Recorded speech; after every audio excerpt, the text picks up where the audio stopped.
Hello everyone, welcome to Eureka classes. आज की class के अंदर अपन एक इम्पोर्टेंट टॉपिक के बारे में डिस्कशन करेंगे और वो टॉपिक अपना होने वाला है मैकेनिज्म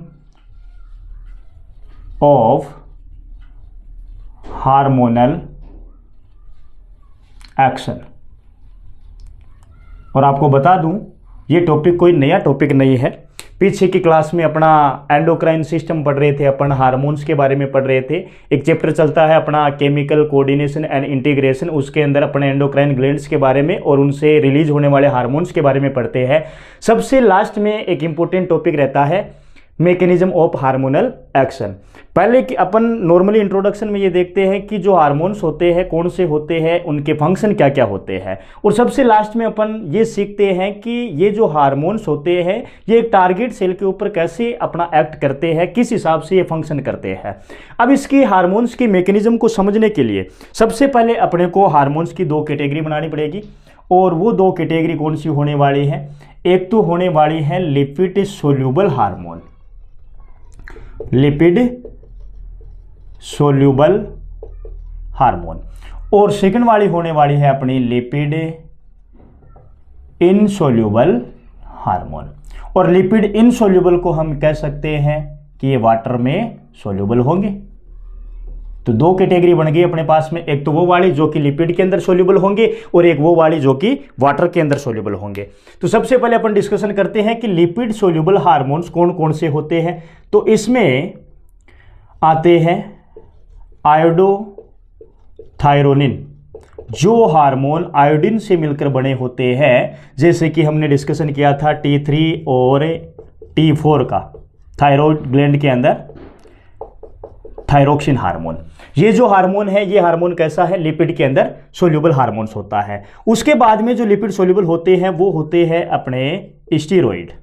जितने भी हार्मोन्स जो कि स्टेरॉइड नेचर के होते हैं, स्टेरॉइड मतलब कोलेस्टेरोल, स्टेरोल या लिपिड के बने हुए होंगे, और स्टेरॉइड नेचर वाले हार्मोन्स कौन से होते हैं अपने, जैसे कि जितने भी सेक्स हार्मोन होते हैं, इनका नेचर कैसे होता है, स्टेरॉइड नेचर होता है, मतलब वो लिपिड से बने होते हैं।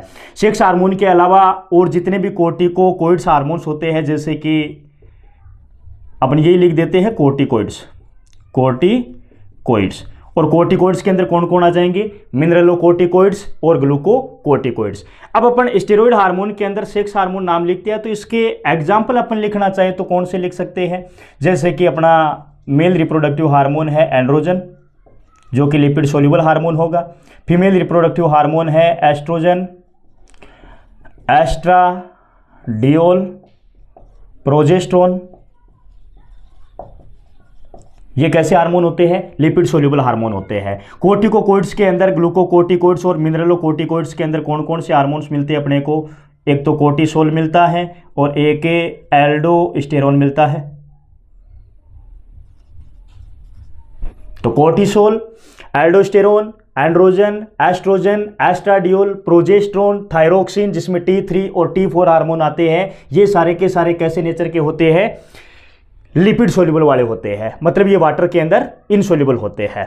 अब इनकी मैकेनिज्म अपन देखेंगे कि ये कैसे एक टारगेट सेल के ऊपर अपना काम करते हैं। मान लीजिए कि यहां पे अपने पास में ये एक सेल की मेम्ब्रेन है, सेल की प्लाज्मा मेम्ब्रेन है, और सेल की प्लाज्मा मेम्ब्रेन अपने को पता ही है कि फॉस्फोलिपिड बाइलेयर की बनी होती है। ये अपने सेल बायोलॉजी के अंदर देख ही रखा है, फॉस्फोलिपिड बाइलेयर की बनी होती है। अब यहाँ पे जो हार्मोन काम करेगा वो कैसे काम करेगा, उसके रिसेप्टर अपने को कहाँ पे मिलने वाले हैं। ये अपनी फॉस्फोलिपिड बाइलेयर है, और यहाँ पे अपना प्राइमरी मैसेंजर, जिसको अपन क्या बोल रहे हैं, हार्मोन बोल रहे हैं, जो कि एज ए प्राइमरी मैसेंजर के रूप में काम करेगा यहाँ पे। और अपने को पता है कि हार्मोन्स प्राइमरी मैसेंजर ही होते हैं। अब इनका जो रिसेप्टर होगा वो इस प्लाज्मा मेम्ब्रेन को क्रॉस करेगा और डायरेक्ट टारगेट सेल के ऊपर जाकर के अपना एक्ट करने वाला है। कैसे, क्योंकि प्लाज्मा मेम्ब्रेन होती है वो भी लिपिड की बनी हुई है, और अपन यहाँ पे जिस हार्मोन के बारे में बात करेंगे वो भी क्या है, लिपिड में सोल्यूबल है। तो लिपिड वाले हार्मोन लिपिड वाले मेम्ब्रेन को आराम से क्रॉस कर सकते हैं। मतलब इसका जो रिसेप्टर मिलने वाला है अपने को, वो मिलेगा सेल के साइटोप्लाज्म के अंदर। ये यहाँ पे अपने को रिसेप्टर मिला है और ये है सेल का साइटोप्लाज्म। तो इस रिसेप्टर को हम बोलते हैं साइटोसोलिक रिसेप्टर। ये साइटोसोलिक रिसेप्टर है। और ये जो बाहर अपना हार्मोन्स है ये सेल के साइटोप्लाज्म में आकर के इस रिसेप्टर के साथ में बाइंड कर देगा और बाइंड करने के बाद में ये क्या बना देगा, हार्मोन रिसेप्टर कॉम्प्लेक्स बना देगा। हार्मोन रिसेप्टर कॉम्प्लेक्स बना देगा। अब ये जो हार्मोन रिसेप्टर कॉम्प्लेक्स है ये टारगेट सेल के अंदर जो न्यूक्लियस होता है उस न्यूक्लियस को क्रॉस करेगा और न्यूक्लियस के अंदर जाकर के ये हार्मोन रिसेप्टर कॉम्प्लेक्स या न्यूक्लियस के अंदर पहुंच गया। और न्यूक्लियस के अंदर अपने को पता है क्या होता है, डीएनए होता है। अब ये जो रिसेप्टर है हार्मोन रिसेप्टर कॉम्प्लेक्स है ये इस डीएनए के ऊपर एक्ट करेगा और इस डीएनए के अंदर चेंज लाएगा। इस डीएनए को बदल देगा वो आरएनए के अंदर, मतलब आरएनए के अंदर भी चेंज आएगा और आरएनए में चेंज आएगा तो उसके बाद में प्रोटीन के अंदर भी चेंज आने वाला है। मतलब डीएनए में चेंज आया, डीएनए में चेंज आने की वजह से किस में आया, आरएनए के अंदर आया, आरएनए में चेंज आया तो किस में चेंज आया, प्रोटीन के अंदर चेंज आया। इसका मतलब जो लिपिड सोल्यूबल हार्मोन होते हैं उनके जो रिसेप्टर होते हैं वो प्लाज्मा मेम्ब्रेन में ना मिलकर के कहां पे मिलते हैं, सेल के साइटोप्लाज्म के अंदर मिलते हैं और डायरेक्ट एक्ट करते हैं सेल के न्यूक्लियस के अंदर। यहां पे हमने देखा है किसी प्रकार की कोई सेकेंडरी मैसेंजर की रिक्वायरमेंट नहीं हो रही है क्योंकि ये जो हार्मोन होते हैं ये प्लाज्मा मेम्ब्रेन को क्रॉस कर पा रहे हैं। क्रॉस करने के पीछे वजह क्या है, क्योंकि प्लाज्मा मेम्ब्रेन भी फॉस्फोलिपिड की बनी हुई है और जिन हार्मोन का यहां पे ये जो एक्शन लेने वाले ये हार्मोन भी किसके बने होते हैं, लिपिड के बने होते हैं। इस वजह से ये हार्मोन डायरेक्ट सेल के साइटोप्लाज्म में जाकर के एक्ट करते हैं और साइटोप्लाज्म के बाद में डायरेक्ट न्यूक्लियस के अंदर जाकर के सीधा अपना टारगेट सेल के ऊपर एक्शन लेते हैं।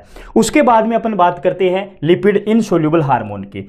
तो लिपिड इनसोल्यूबल हार्मोन कौन से होंगे, सबसे पहले अपन लेंगे केटेकोलामिन्स को, केटेकोलामिन्स को। और इस केटेकोलामिन्स के अंदर कौन से हार्मोन आते हैं, एड्रीनलिन और नॉर एड्रीनलिन। एड्रीनलिन और नॉन एड्रीनलिन इनका नेचर कैसा होता है, इनका नेचर होता है एमिन्स वाला। उसके बाद में जितने भी पेप्टाइड नेचर के हार्मोन होंगे और जितने भी प्रोटीन नेचर के हार्मोन होंगे, प्रोटीनस नेचर वाले, वो कैसे हार्मोन होंगे, सारे के सारे लिपिड इनसोल्यूबल होंगे, मतलब वाटर के अंदर सोल्यूबल होंगे। जैसे कि अपन एग्जांपल ले इनके अंदर, तो इंसुलिन हार्मोन कैसा है, पेप्टाइड नेचर का होता है। उसके बाद में पिट्यूटरी ग्लैंड से जितने भी हार्मोन रिलीज होंगे वो सारे के सारे वाटर सोल्यूबल होंगे। उसके बाद में हाइपोथैलेमस से जो रिलीज होंगे वो सारे के सारे वाटर सोल्यूबल होंगे। अब कौन कौन से हार्मोन हो सकते हैं, जैसे कि अपन बात कर ले कि इंसुलिन हो गया है, पिट्यूटरी से एलएच निकलता है, एफएसएच निकलता है, प्रोलेक्टिन निकलता है, एडीएच निकलता है, ऑक्सीटोसिन निकलता है, हाइपोथैलेमस से जीएनआरएच निकलता है। इन सारे हार्मोन्स का जो रिसेप्टर होगा वो अपन यहाँ पे देखने वाले हैं कि इनके रिसेप्टर सेल के साइटोप्लाज्म में होंगे या फिर प्लाज्मा मेम्ब्रेन के ऊपर होंगे। तो आइए देखते हैं अपन। ये मान लीजिए कि इनकी सेल की प्लाज्मा मेम्ब्रेन है और प्लाज्मा मेम्ब्रेन अपने को पता ही है किसकी बनी हुई है, फॉस्फोलिपिड बाइलेयर की बनी है। ये फॉस्फोलिपिड बाइलेयर हो गई है और बाहर ये प्रोटीन नेचर के, पेप्टाइड नेचर के, एमिन नेचर का यहाँ पे हार्मोन्स का मॉलिक्यूल है, प्राइमरी मैसेंजर। अब इन हार्मोन का जो रिसेप्टर होगा, क्योंकि ये है फॉस्फोलिपिड बाइलेयर, लिपिड की प्लाज्मा मेम्ब्रेन है और यहाँ पे जो हार्मोन्स लेंगे अपन ये कैसे है, लिपिड के अंदर इनसोल्यूबल है। तो अपने को अच्छे से पता है कि लिपिड के अंदर इनसोल्यूबल है तो ये हार्मोन्स लिपिड की प्लाज्मा मेम्ब्रेन को क्रॉस नहीं कर पाएंगे और प्लाज्मा मेम्ब्रेन को क्रॉस नहीं कर पाएंगे तो इनके जो रिसेप्टर होंगे वो साइटोप्लाज्म में ना होकर के कहाँ पे मिलने वाले हैं, प्लाज्मा मेम्ब्रेन के ऊपर ही मिलने वाले हैं। तो इनके जो रिसेप्टर होते हैं वो सेल के प्लाज्मा मेम्ब्रेन के ऊपर मिलेंगे। ये हार्मोन यहाँ सेल की प्लाज्मा मेम्ब्रेन रिसेप्टर के ऊपर आकर के बाउंड हो गया है। ऐसे रिसेप्टर को हम बोलते हैं मेम्ब्रेन बाउंड रिसेप्टर। अब ये हार्मोन कहां पे आया है, प्लाज्मा मेम्ब्रेन के ऊपर जो रिसेप्टर है यहां तक पहुंच गया है। अब इसके जस्ट नीचे इसी रिसेप्टर के पास में एक प्रोटीन होती है जिसको हम बोलते हैं जी प्रोटीन। इस जी प्रोटीन के पास में एक एंजाइम होता है, एडिनिलिल साइक्लेज नाम का एंजाइम। और ये एडिनिलिल साइक्लेज नाम का एंजाइम क्या काम करवाएगा यहाँ पे जाकर के, ये एटीपी को कन्वर्ट करने वाला है साइक्लिक एएमपी के अंदर और 2 इनऑर्गेनिक फॉस्फेट के अंदर।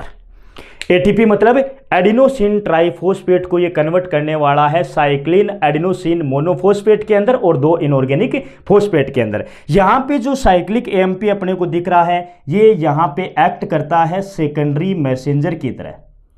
प्राइमरी मैसेंजर की तरह नहीं करेगा, ये एक्ट करेगा किसकी तरह, सेकेंडरी मैसेंजर की तरह। और जैसे ही साइक्लिक एएमपी सेकेंडरी मैसेंजर की तरह काम करेगा, ये साइक्लिक एएमपी क्या करेगा, इनएक्टिव प्रोटीन काइनेज नाम का एक एंजाइम बैठा है यहाँ पे, इसको कन्वर्ट कर देगा ये एक्टिव के अंदर। और जैसे ही प्रोटीन काइनेज एंजाइम एक्टिव होगा, तो एक्टिव होते ही क्या मिलेंगे अपने को, बायोकेमिकल रिस्पॉन्स देखने को मिलेंगे। यहाँ पे बायोकेमिकल रिस्पॉन्स देखने को मिलेंगे, फिजियोलॉजिकल रिस्पॉन्स देखने को मिलेंगे, फिजियोलॉजिकल रिस्पॉन्स देखने को मिलेंगे। तो जो लिपिड इनसोल्यूबल हार्मोन्स होते हैं, उनके लिए जो रिसेप्टर होते हैं वो सेल के साइटोप्लाज्म में ना होकर के सेल की प्लाज्मा मेम्ब्रेन के ऊपर प्रेजेंट होते हैं। कहने का मतलब क्या है कि ये जो हार्मोन है ये डायरेक्ट सेल के अंदर काम नहीं कर रहे हैं, इनके लिए काम करने के लिए सेकेंडरी मैसेंजर की रिक्वायरमेंट हो रही है। जबकि हमने यहाँ पे देखा था कि जो लिपिड सोल्यूबल होते हैं वो डायरेक्ट प्लाज्मा मेम्ब्रेन को क्रॉस करेंगे, इनके जो रिसेप्टर होने वाले वो सेल के साइटोप्लाज्म में होंगे और यहाँ से सीधा न्यूक्लियस के अंदर एंट्री लेने वाले हैं। लेकिन यहाँ पे इनके रिसेप्टर प्लाज्मा मेम्ब्रेन के ऊपर प्रेजेंट है। प्लाज्मा मेम्ब्रेन के बाद में जी प्रोटीन होगी, जी प्रोटीन के पास में एक एंजाइम होगा एडिनिलिल साइक्लेज नाम का। ये एडिनिलिल साइक्लेज एंजाइम एक्टिव होकर के एटीपी को चेंज करेगा साइक्लिक एएमपी के अंदर और 2 इनऑर्गेनिक फॉस्फेट के अंदर। और ये जो साइक्लिक एएमपी होता है ये सेकेंडरी मैसेंजर की तरह एक्ट करेगा। ये सेकेंडरी मैसेंजर भी इनएक्टिव प्रोटीन काइनेज को कन्वर्ट करेगा एक्टिव प्रोटीन काइनेज के अंदर, तब जाकर के अपने को बायोकेमिकल रिस्पॉन्स देखने को मिलता है। जबकि यहां पे डायरेक्ट रिस्पॉन्स आ रहा था, सेल की प्लाज्मा मेम्ब्रेन को क्रॉस कर दिया था इस हार्मोन ने, और यहां पे किसी प्रकार के कोई सेकेंडरी मैसेंजर की रिक्वायरमेंट नहीं थी। जबकि यहां पे जो लिपिड इनसोल्यूबल हार्मोन है उसके लिए सेकेंडरी मैसेंजर की रिक्वायरमेंट होती है। अगला क्वेश्चन अपना ये रहता है कि मान लीजिए यहां पे अपने सेकेंडरी मैसेंजर के रूप में सीएमपी को लिया है, हो सकता है कि और भी बहुत सारे सेकेंडरी मैसेंजर होते हैं। जैसे कि सेकेंडरी मैसेंजर के रूप में यहां पे और कौन हो सकते हैं, सेकेंडरी मैसेंजर के अंदर जैसे हमने एक ले लिया है सीएमपी मतलब साइक्लिक एडिनोसिन मोनोफॉस्फेट, उसके बाद में हम ले सकते हैं सीजीएमपी साइक्लिक गुआनोसिन मोनोफॉस्फेट, उसके बाद में सेकेंडरी मैसेंजर के रूप में हम ले सकते हैं कैल्शियम आयन को, उसके बाद में हम सेकेंडरी मैसेंजर के रूप में ले सकते हैं IP3 को इनोसिटोल ट्राइफॉस्फेट को, उसके बाद में अपन सेकेंडरी मैसेंजर के रूप में ले सकते हैं DAG को जिसको डाई एसिल ग्लिसरॉल नाम दिया जाता है। ये एक्ट करते हैं सेकेंडरी मैसेंजर की तरह, जिनके प्लाज्मा मेम्ब्रेन के ऊपर रिसेप्टर प्रेजेंट होते हैं, उनके लिए सेकेंडरी मैसेंजर की रिक्वायरमेंट होती है। अब मान के चलिए कि मान लो कि यहां पे कौन सा हार्मोन हो सकता है, जैसे ऐसा डायग्राम अपने को दिख गया और उसका रिसेप्टर यदि प्लाज्मा मेम्ब्रेन पे है, इसका मतलब इनमें से कोई हार्मोन यहां पे नहीं हो सकता है। और यदि जिनका रिसेप्टर सेल के साइटोप्लाज्म में मिल रहा है तो उधर वाले हार्मोन यहां पे नहीं हो सकते हैं। जैसे यहां पे हार्मोन का नाम नहीं लिखा है, लेकिन अपने को हिंट दी जा रही है कि यहां पे जो हार्मोन है ये डायरेक्ट प्लाज्मा मेम्ब्रेन को क्रॉस कर रहे हैं और इनके जो रिसेप्टर होते हैं वो सेल के साइटोप्लाज्म के अंदर प्रेजेंट हो रहे हैं। इसका मतलब यहां पे कौन कौन से हार्मोन हो सकते हैं, हो सकता है कि यहां पे थायरोक्सिन हो, T3 हो, T4 हो, और सेक्स हार्मोन के अंदर ये सारे के सारे हार्मोन और कोर्टिकोइड्स के अंदर ये सारे के सारे हार्मोन यहां पे हो सकते हैं।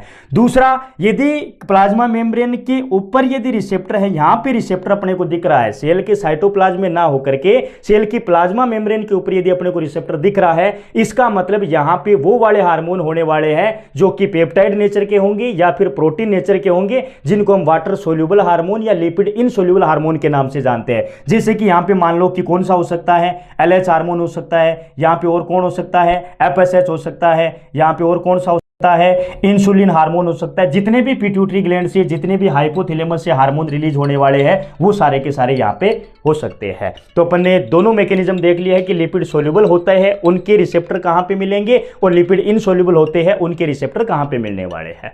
ठीक है, थैंक यू सो मच।